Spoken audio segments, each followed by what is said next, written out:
ఆచి చికెన్ మసాలా. కేంద్ర ప్రభుత్వం సంచలన నిర్ణయం తీసుకుంది. గ్యాస్ సరఫరా వ్యవస్థను గాడిలో పెట్టేందుకు చమురు శుద్ది సంస్థలపై మోడీ సర్కార్ ఎస్మా అస్త్రాన్ని ప్రయోగించింది. అత్యవసర పరిస్థితుల్లో గ్యాస్ నిల్వలు తగ్గకుండా చూడాలంటూ పెట్రోలియం సంస్థలను ఎల్పీజీ ఉత్పత్తి పెంచేలా ఆయిల్ రిఫైనరీలకు కేంద్రం ఆదేశాలు జారీ చేసింది. దేశవ్యాప్తంగా గ్యాస్ సిలిండర్ల కొరత ఉందని ప్రచారం సాగుతోంది. ఈ నేపథ్యంలోనే కేంద్రం ఈ నిర్ణయం తీసుకున్నట్లు తెలుస్తోంది. అటు గ్యాస్ సరఫరాలో డొమెస్టిక్ గ్యాస్, ఎరువుల ఫ్యాక్టరీలు, పవర్ ప్లాంట్లకే కేంద్ర ప్రభుత్వం తమ తొలి ప్రాధాన్యత ఇస్తామని ప్రకటించింది.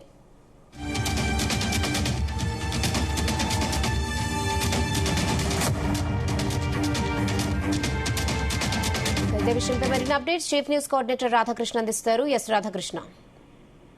గుడ్ ఆఫ్టర్నూన్ రేనా. గత 2-3 రోజులుగా జరుగుతున్న పరిణామాలు, ముఖ్యంగా ఇరాన్, ఇజ్రాయెల్, అమెరికా సంబంధించిన యుద్ధ నేపథ్యంలో పరిస్థితి భారత్ పై కొంత తీవ్రంగా పడే అవకాశాలు కనబడుతూనే, ముఖ్యంగా ఈ గ్యాస్, చమురుకు సంబంధించి పెట్రోల్, డీజిల్, అదేవిధంగా గ్యాస్ పైన ప్రభావం తీవ్రంగా చూపుతోంది.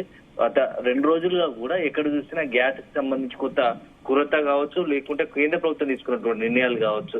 మొన్నటి వరకు సాధారణంగా గ్యాస్ ను బుక్ చేసుకుంటే 1 డేలో వచ్చేది. ఇప్పుడు పరిస్థితులు మారాయి. సో దాంతో పాటుగా సాధారణ డొమెస్టిక్ తో పాటు కమర్షియల్ సిలిండర్లు కూడా కొంత ఇబ్బందికర పరిస్థితులు. కొన్ని రోజులు బెంగళూరు లాంటి ప్లేస్ లో మొత్తంగా కూడా అక్కడ ఉన్నటువంటి గ్యాస్ సరఫరా తగ్గడంతో, అంటే కమర్షియల్ సిలిండర్ తగ్గడంతో ఏకంగా హోటల్స్ కూడా మూసివేసిన పరిస్థితి. హోటల్స్ మూసివేసినట్టు అధికారికంగానే హోటల్ అసోసియేషన్ ప్రకటించిన పరిస్థితి కనబడుతుంది. సో ఈ నేపథ్యంలో కొంత ఒత్తిడి పెరుగుతుంది. సో అందరి సాధారణ ప్రజలతో పాటు ఎవరైతే హోటల్స్ అసోసియేషన్ కావచ్చు, ఇతరత్ర చిన్న చిన్న రంగాల్లో ఎవరైతే రెగ్యులర్ గా ఈ యొక్క గ్యాస్ సంబంధించి కమర్షియల్ కావచ్చు, డొమెస్టిక్ ఆధారపడి ఉంటారో వాళ్ళందరూ దృష్టిలో పెట్టుకుని కేంద్రం కొంత నిర్ణయం తీసుకుంది. సో కేంద్ర ప్రభుత్వం ఒక సెన్సేషనల్ డిసిషన్ తీసుకుందని చెప్పవచ్చు.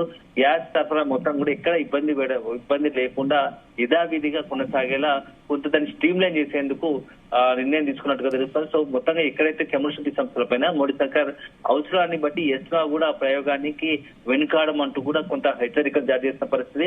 సో ఇట్లాంటి ఎమర్జెన్సీ పరిస్థితుల్లో గ్యాస్ నిల్వలు ఎక్కడ కూడా తగ్గకుండా అవసరాన్ని బట్టి అనుకూలంగా ఉండేట్టుగా కొంత చూడాలంటూ కూడా పెట్రోలియం సంస్థలకి మొత్తంగా కూడా ఒక హెచ్చరిక లాంటిది అనుకోవచ్చు, ఒక సూచన ఇచ్చిన పరిస్థితి. ఎల్పీజీ ఉత్పత్తి పెంచైనా ఆయిల్ రిఫైనరీలకు కేంద్రం ఇమీడియట్ గా ఆదేశాలు జారీ చేసిన పరిస్థితి కనపడుతుంది. సో మొత్తం సిలిండర్ కొరత ఉందని పెద్ద ఎత్తున ప్రచారం జరుగుతుంది. ఈ నేపథ్యంలో ఆ కొరత నిజంగానైనా లేదంటే కొంత కృత్రిమంగా కూడా లేనిపోని అపోహలు, భయాలు మూటగట్టుకొని బయట ప్రచారం చేస్తూ కూడా కొంత ఉన్న స్టాకును కూడా బయటకు పంపించకుండా కొంత కృత్రిమ కొరతను ఏర్పాటు చేస్తున్నారు. అట్లాంటి వాటిపైన అదేవిధంగా ఇతరత్ర సాధారణ ఏజెన్సీలు కావచ్చు, అదేవిధంగా ఉత్పత్తి కేంద్రాలకు సంబంధించి ఎల్పీజీ ఉత్పత్తి చేసే అన్ని సంబంధించి ఎస్మా ప్రయోగిస్తాం. ఎట్టి పరిస్థితుల్లో నిరాటంకంగా కూడా ఈ యొక్క గ్యాస్ ఉత్పత్తికి సంబంధించి నిల్వలు తగ్గకుండా గ్యాస్ ఉత్పత్తి చేయాలని ఒక నిర్ణయాన్ని కేంద్రం తీసుకుంది. సో దీనికి ఇప్పటికే ఆదేశాలు చేసింది. సో మొత్తంగా కూడా ఈ గ్యాస్ ఉత్పత్తి దాంట్లో మొదటగా సరఫరాలో డొమెస్టిక్ ఎవరైతే సాధారణ ప్రజలు రెగ్యులర్ గా యూజ్ చేస్తారో డొమెస్టిక్ సంబంధించి దాంతో పాటుగా ఎరువుల ఫ్యాక్టరీలు, పవర్ ప్లాంట్ కి సంబంధించి ఫస్ట్ తొలి విధిగా ప్రాధాన్యత ఇస్తుంది. మిగతా వాటికి 1 by 1 అవకాశాన్ని బట్టి ఇస్తుంది. సో ఈ నేపథ్యంలో కొంత కమర్షియల్ సిలిండర్లు ఉన్నాయో ఇవన్నీ కూడా కొంత ఆలస్యమయ్యే అవకాశం ఉంది. ఈ నేపథ్యంలోనే ఇప్పుడు హోటల్స్ అసోసియేషన్ వరుస పెట్టి మేము అనుకున్న స్థాయిలో మాకు అనుకున్న సమయానికి గనక ఈ యొక్క గ్యాస్ అందకపోతే ఖచ్చితంగా మా మీద పెను ప్రభావం పడుతుంది.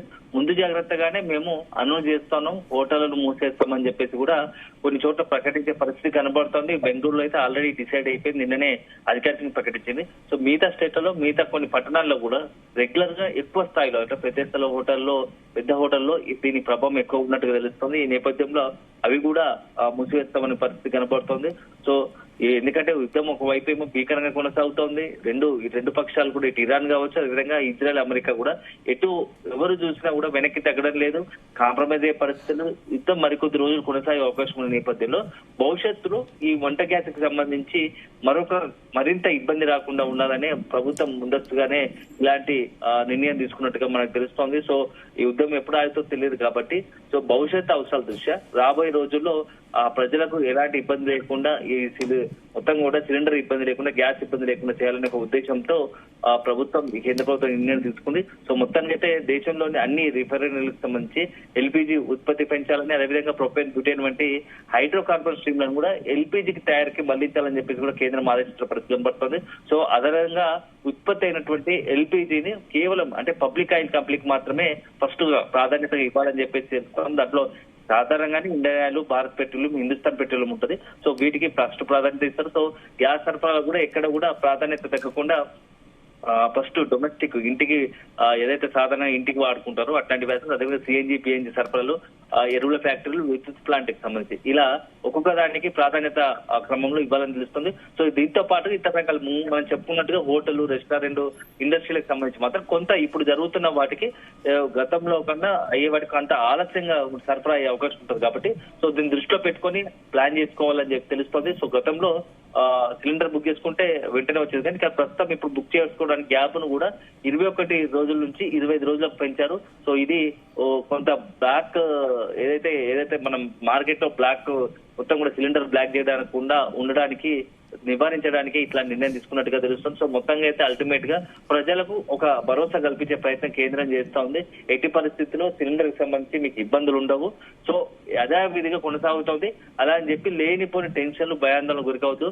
మీకు రెగ్యులర్ గా బుకింగ్ చేసుకునే సమయానికి మీకు ఎట్లయితే రెగ్యులర్ బుక్ చేసుకుంటారో దానికి అనుకూలంగానే వస్తుంది. కాకపోతే గతంలో 21 days అనేది ఇప్పుడు గ్యాప్ 25 days, 4 రోజులు పెంచారు అంతే తప్ప ఎలాంటి ఇబ్బంది లేదు. ప్రస్తుతానికైతే గ్యాస్ లో కూడా మొత్తంగా దేశంలో ఇబ్బంది లేని పరిస్థితి యథావిధిగా కొనసాగే అవకాశం ఉంటుంది. కాబట్టి లేనిపోని ఆందోళన పెట్టుకోవద్దని చెప్పేసి కూడా తెలుస్తోంది. సో కొంత బయట ప్రచారం జరుగుతూ ఉంది, ఎందుకంటే ధరలు పెరిగే అవకాశం ఉన్నట్టుగానే. ఎందుకంటే మొదటి యుద్ధం మొదలైన రీసెంట్ గా ఎల్పీజీ ధర 905 రూపాయలు ఉంటే 965కి అయితే 60 రూపాయలు పెరగడంతో ఇది మరింత పెరిగే అవకాశం ఉందా, పెరుగుతుందని చెప్పేసి కొంత సోషల్ మీడియాలో కావచ్చు, ఇతరత్ర కొన్ని సంస్థల అక్కడ బయట ప్రచారం జరుగుతున్న నేపథ్యంలో దానికి సంబంధించి కేంద్రం మాత్రం ఎట్లాంటి పెరిగే పరిస్థితి లేదు.